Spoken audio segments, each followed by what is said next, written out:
Good afternoon, everyone. I'm Mayari Burt, and today I'll be talking about something that's revolutionizing how people access and engage in the finance world, in particular in Sub-Saharan Africa, which is mobile money. It's more than just a tech solution, and it is really a development driver.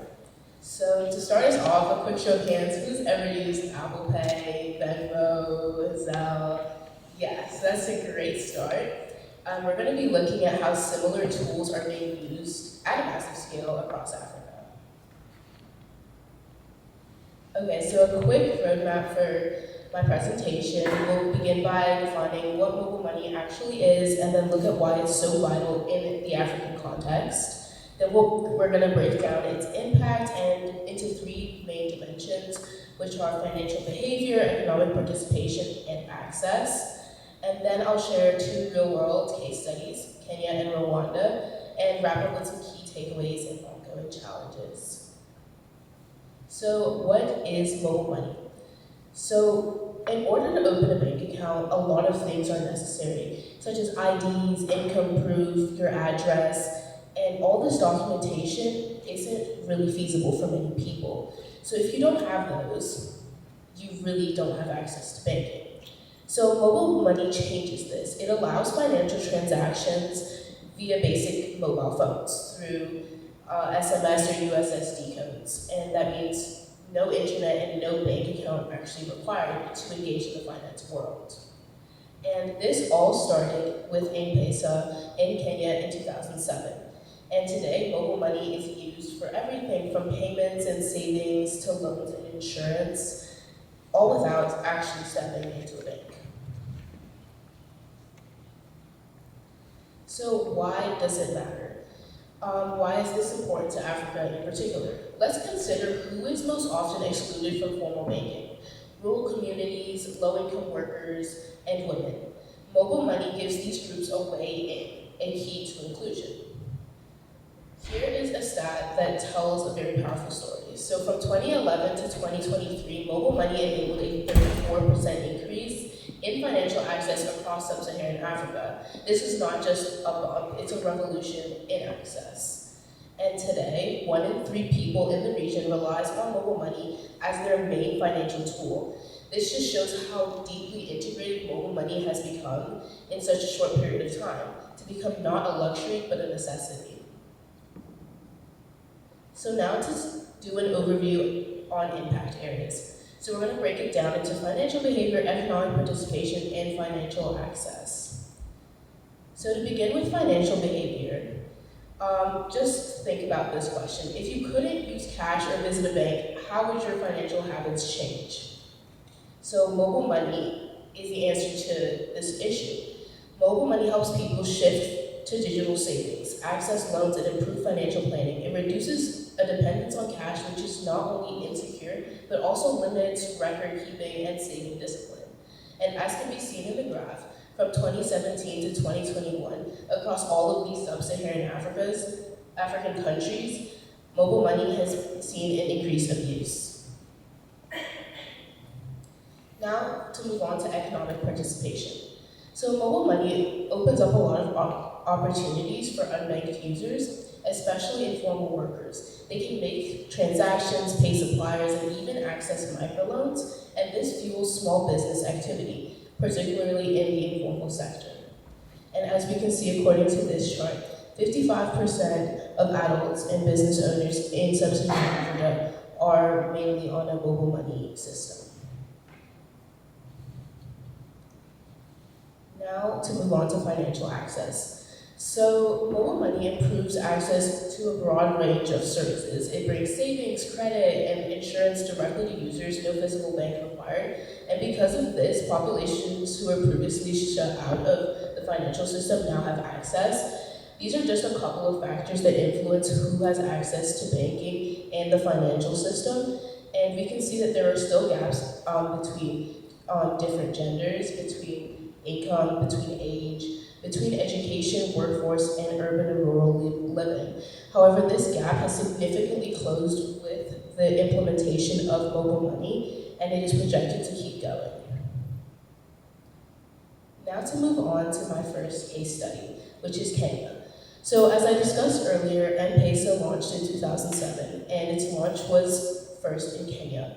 So now, M-Pesa has over 30 million users, and financial inclusion rose from 26% in 2006 to 84% in 2021. And mobile money has even lifted around 2% of the previously unbanked populations out of poverty, thanks to access to credit, savings, and insurance. And as we can see, according to the chart, mobile money has seen nothing but increase. Although increase can look smaller, it has consistently been increasing and is projected to do so into the future as well. Now to look at a second case study, Rwanda. So I actually have experience living in Rwanda, and one of the primary uses of mobile money businesses in Rwanda is MTN. And it has really been a game changer, but what's different for Rwanda is that the government actually led a lot of the financial inclusion and mobile money initiatives. And during COVID-19, the usage surged, and people were able to pay for healthcare, utilities, and send remittances all via their mobile phones. And aid was distributed through digital wallets, and this had a huge impact on financial inclusion in Rwanda particularly. So now to take a step back and talk about remittances, which are a huge part of Sub-Saharan Africa's gross domestic product. So remittances are fundamentally money that is sent by migrants to their families back home. This can be domestic or international, and is typically used to support education, health, or business. And this is a lifeline for many households. So, in terms of the impact of remittances, mobile remittances eliminate high transfer fees and long delays in sending and receiving money. Today, 52% of users in Sub-Saharan Africa use mobile money to send or receive funds, and these remittances make up around 3.5% of Sub-Saharan Africa's gross domestic product, and as such is a major economic input. As we can see that it is one of the largest inputs into mobile money and creates a great output for Sub-Saharan Africa. So, what does this all mean? Many users are limited in their financial literacy. Many users don't have access to the banks that a lot of us really forsake. And because of this, mobile money is a huge tool for development, inclusion, and resilience. But we really can't ignore the challenges. So what do you guys think might stand in the way of mobile money adoption? Any ideas? Okay. Well, okay, do you have one? Yeah, I mean, I feel like this is going to be the patient path. I think it'd be hard to integrate like wherever individual when we send it between people into like a more like Yeah, absolutely. So that is one great challenge, and there are a couple others here on the screen as well. And many users first don't have limited education and may not understand terms and conditions. There's also data protection, where money between platforms or money between countries can be easily hacked or lost. Additionally, policy lag, where as mobile money is rapidly taking over the world and the financial landscape, there needs to be policies that match up and can address the advancement. And so all of these are really critical, but digital literacy and regulation are often foundational, and without them, progress can backfire. So this is why mobile money is really transforming the Sub-Saharan African landscape, and although many steps have been made, there's so many more to go. Thank you.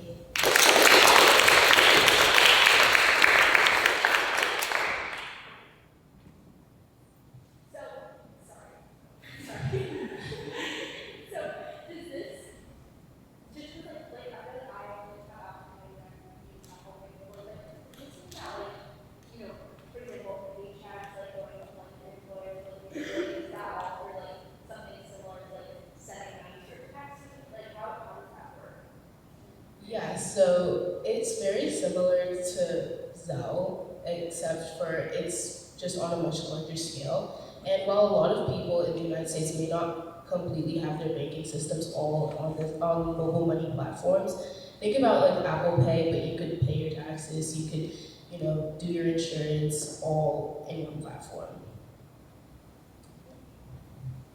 How did the banking industry respond to the research of So the banking industry was actually really threatened because physical banks have been a long-standing institution, and they have made a lot of money from their exclusivity and from the travel fees that people have to go to be there. And because of that, now that you can easily access a bank from your phone, that really does threaten a lot of the industries, especially because these long-standing banks have to kind of keep up with the times and maybe create mobile money platforms. But then again, they're kind of competing at a lower level because there's straight mobile money platforms that have just come out into the market and people are preferring them. So honestly, they did not react very well and they did take a hit. Any questions?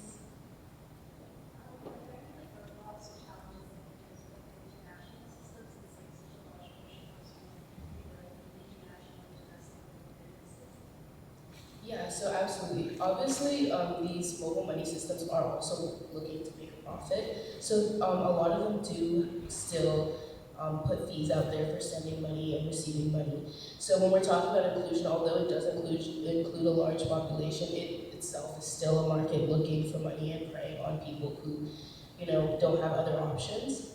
And more challenges internationally would just be kind of cultural as well. How willing are people to adopt this, both in domestic places in Africa but also overseas? the mobile money systems in Sub-Saharan Africa completely online. So I know I think Apple Pay that connects to some or debit card, which is so how's that? Yeah, so mobile, it's obviously dependent on the mobile money system. Like as I said earlier, a lot of banks have now connected their kind of banking infrastructure to a mobile money accessible app type of thing. So you can have, for example, an FNB card, but then at the same time, you could send and receive and do everything digitally. But a couple mobile money platforms are completely digital in the sense that you can put money directly into this app or website, and then you send money from there, and it's completely on like SMS or USSD. So basically, it's running on your phone, or like your IP, your identification is on your phone. Any more questions? Does M-Pesa now hold a monopoly, or is it just throughout the Sub-Saharan African region, or is it just in So M-Pesa did have a big leg up, especially because they were the founders, and they kind of piloted this mobile money movement. However, they have seen a lot of competitors in local mobile money businesses. Like in Rwanda, MTN has really come up, but M-Pesa did have a pretty big monopoly over Sub-Saharan Africa for a bit. Any more questions? Right, thank you so much.